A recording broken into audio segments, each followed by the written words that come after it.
Good morning friends, সবাই কেমন আছো? আশা করছি সবাই খুব ভালো আছো। আমরাও খুব ভালো আছি। সকাল সকাল চলে এলো এই টেন্ট হাউসটা। স্নিগ্ধার জন্য অনেক দিন ধরে ভাবছিলাম অর্ডার করব করা আর হচ্ছিল না। তো যাই হোক, এবার যখন প্রথম স্কুলে গেল তখন আমি ওকে সকালবেলায় সবাইকে ভিডিও কল করে প্রণাম জানানো, এটা ওটা এগুলো সব করিয়েছি। তো তখন ওর ঠাম্মিকেও করিয়েছিলাম, ওর ঠাম্মি আবার টাকা পাঠিয়েছিল যে ওকে কিছু একটা কিনে দিস।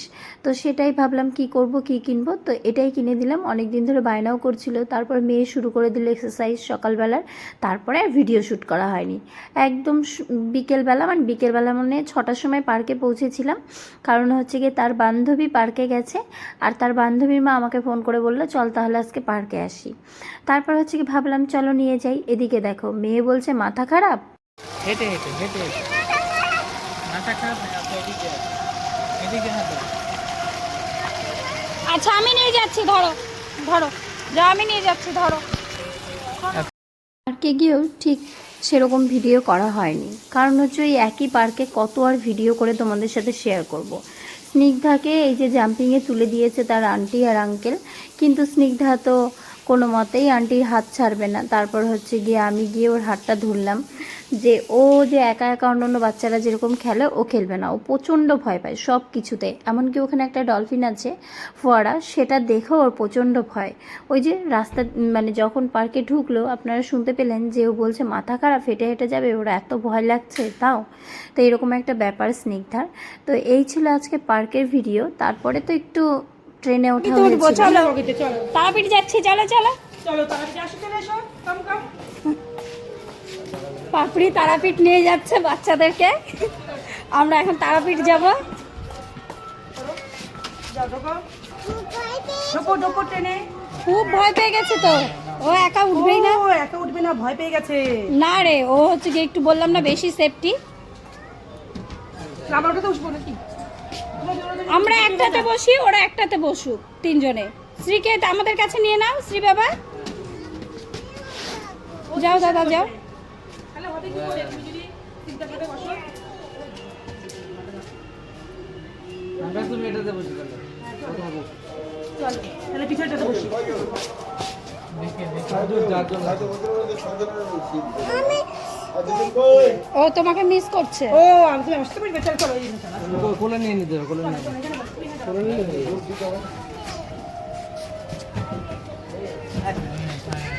এখানে বনফায়ার হচ্ছে, কাঁঠাল পাতা পোড়াচ্ছে। শ্রী ওঠো, ড্যাডির কোলে যাও। দেখবে এদিকে, দেখবে উফ, এই যে ট্রেন। সত্যি অসহ্য লাগে এখানে বসে থাকতে, আর গন্ধটা নেওয়া যায় না। সত্যি এই যে ভিড় বন্ধটা না, আরো কিন্তু কিছু করার নেই, বাচ্চাদের জন্য তো। তাড়াতাড়ি ছাড়লো, আমরা দেখুন কতক্ষণ বসিয়ে রেখেছে তারপরে ছাড়লো। তাই হ্যাঁ বাচ্চাদের জন্য ট্রেনটা ভরলো তারপরে ছাড়লো। হাওয়াও নেই, কোনোদিন তো হাওয়া না, দাদা বিরক্ত হয়ে গেছে। আমার আছে না, সোয়া 5টার সময় ঢুকেছি, সোয়া 5টা 5:30। 5:15-তে বেরিয়েছিস তোরা? একদিন বেরিয়েছি, 5:10 বেরিয়েছি। 10-এ অনেকক্ষণ আছে দাঁড়া দাঁড়া এখানে দাঁড়াবো। আমাদের এবার কোথাও যাওয়ার আগে পটি পায়, বুঝলি তো? সেই কারণে হচ্ছে গিয়ে লেট হলো। নে শেয়ারিং করে, একটু একটু ওকে তো দিতে হবে। না না না না না,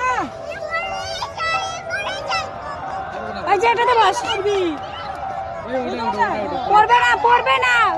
বাড়ি থেকে বেরোনোর সময় ভেবে রেখেছি যে পার্ক থেকে সোজা যাব আগে হনুমানজি মন্দিরে, তারপর ওখানে পুজো দিয়ে তারপর বাড়িতে আসব। তো রীতিমতো সেটাই করলাম। পার্ক থেকে একদম সোজা চলে গেলাম আমাদের হনুমানজির মন্দিরে, তারপর ওখানে গিয়ে পুজো দিলাম। আর আজকে ওখানে গিয়ে বেশ ভালো লাগছিল, কারণ হচ্ছে কি কালকে তো রামনবমী মানে, আর আজ অষ্টমী। এই যে যে লোকটা হাত দেখালো উনি বলছিল জয় শ্রীরাম। কারণ হচ্ছে আমি যবে থেকে মন্দিরে যাই ওনার দোকান থেকে প্রদীপ নিই, ঘিয়ের প্রদীপ, তেলের প্রদীপ, আর হচ্ছে গিয়ে ফুল টুল এগুলো নিয়ে থাকি, প্রসাদও নিই। তো এবারটা গিয়ে সব কিছুই নিয়েছি, এই নিয়ে দুবার হলে ওনার কাছ থেকে নিচ্ছি, মানে প্রসাদ থেকে শুরু করে সব কিছু। এদিকে ঠাকুরমশাইটা আমাদেরকে আবার খুব ভালোবাসেন, তাই আমি বললাম একটু দাঁড়ান, একটা ছবি তুলে নিই আমার মেয়ের সঙ্গে। তার জন্য উনি পুজো, মানে ওইদিকে তো প্রচুর ভিড়, বুঝতেই পারছো, আজকে যেহেতু হচ্ছে গিয়ে শনিবার, তার উপর হচ্ছে অষ্টমী, কালকে রামনবমী, তার মধ্যেও আমাদেরকে কিন্তু সময় দিয়ে স্নিগ্ধার সাথে ছবিও তুলেছে, আবার হচ্ছে একটু ভিডিও করেছিলাম। এখানে হচ্ছে হনুমান চালিসাটা যতবার যাই ততবার পড়া হয়, না একটু ভুল বললাম, ততবার পড়া হয় না, কিন্তু সময় পেলে আমি পড়ি, কারণ মেয়েও খুব বিরক্ত করে। আজকে যেমন স্নিগ্ধার পাপাকে দিয়ে পড়ানো হলো, আর আমি হচ্ছে মেয়েকে রেখেছিলাম, আজকে আর করা হয়নি। আর এদিকে প্রচণ্ড ভিড় এই টাইমে হয়, কিন্তু হচ্ছে আমরা তো অনেক লেটেই গেছি আজকে, সেই কারণে খুব একটা ভিড় ছিল না, তবে কালকে ভীষণ ভিড় হবে। আর চারিদিকে হচ্ছে গিয়ে এত ভালো লাগছিল, এই যে রামনবমীর জন্য গোটা শহরটা একদম গেরুয়া রঙে সেজে উঠেছে, এটা কিন্তু বেশ ভালো লাগছে আমার, সেটাই একটু তুলে ধরলাম।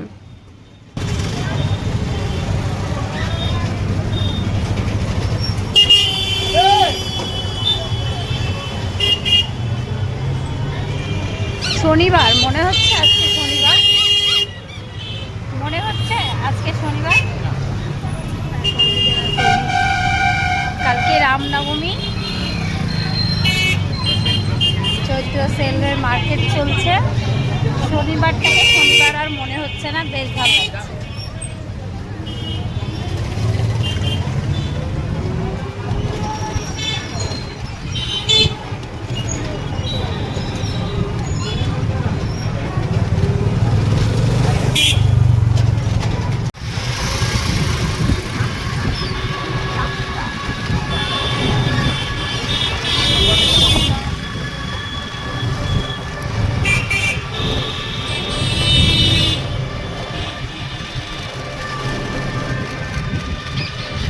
এটা দেখে আমার খুব ভালো লাগছে, রামনবমীর যে এগুলো টানিয়েছে গোটা শহর ঘুরে, রামনবমী, হ্যাঁ।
নাচের ক্লাস থেকে বেরিয়ে স্ত্রীর জন্য নতুন জামা কিনবো।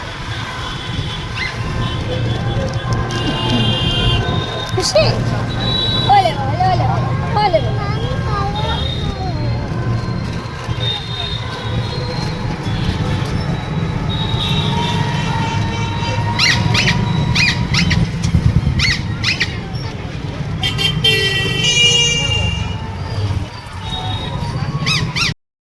টোটোতে আস্তে আস্তে চলে এলাম বাড়ির সামনেই হচ্ছে গিয়ে বাসন্তী পুজো। তো সেখানে এখনও যাওয়া হয়নি, অথচ ভোগ দিয়ে এসেছে, সব কিছুই বাড়িতে বসে পেয়ে যাচ্ছি, তো সেই কারণে এখনও মন্দিরে মাকে দর্শন করতে আসার সময়ই হলো না। তার আগে মেয়ে বলেছিল যাওয়ার সময় মা বেলুন কিনবো, এটা কিনবো, তাই ওই দুটো ওকে কিনে দিলাম। আর হচ্ছে গিয়ে এখন ঠাকুর প্রণাম করে তারপর ঘরে ঢুকবো। এই যে বাসন্তী মা, তো আমরা দুর্গা ঠাকুরই বলি সব সময়, আমাদের আর বাসন্তী মাটা খুবই কম আসে, সবসময় মা দুর্গাই আসে, আর এটা তো মা দুর্গাই, তাই না, সেই আরেক নামে পুজো হয়। তো এখানে হচ্ছে গিয়ে পুজোটা দেখে মনে হচ্ছে যে আমি দুর্গাপূজার ষষ্ঠীর দিন মনে হচ্ছে মণ্ডপে আসছি, এরকম একটা লাগছিল আমার। আর এখানে ভয়েস ওভারটা দেওয়ার ইচ্ছে ছিল না, কিন্তু কি করব, ওই যে গানটা বাজছিল না, পুজোর সময় যেরকম গান বাজে আর কি, তো সেই গানের জন্য তো কপিরাইট খেয়ে বসবো। তারপর ভিডিওটাই হয়তো ফেসবুক রাখতে দেবে না বা ইউটিউব রাখতে দেবে না, সেই কারণে ভাবলাম চলো ভয়েস ওভারেই শোনানো যাক। আর এত ভালো লাগছিল এখানে গিয়ে, বেশ কিছুক্ষণ বসলাম, তারপরে ঘরের দিকে রওনা দিলাম। আর এখানকার বিশেষত্ব হচ্ছে গিয়ে এখানকার পুজোটা কিন্তু সব মহিলারা মিলে করে, তো খুব ভালো। আর এখানকার সিস্টেমও খুব ভালো লাগলো, যেমন তোমার কাছে চাঁদা নিতে আসবে সেরকম তোমার বাড়িতে ভোগও পৌঁছে যায়। তো আজকে ভিডিওটা কেমন লাগলো কমেন্টের মধ্যে জানিও, ভালো লাগলে লাইক কমেন্ট শেয়ার করলে। সবাই ভালো থেকো, সুস্থ থেকো, দেখা হচ্ছে আর একটা সুন্দর ব্লগের সঙ্গে।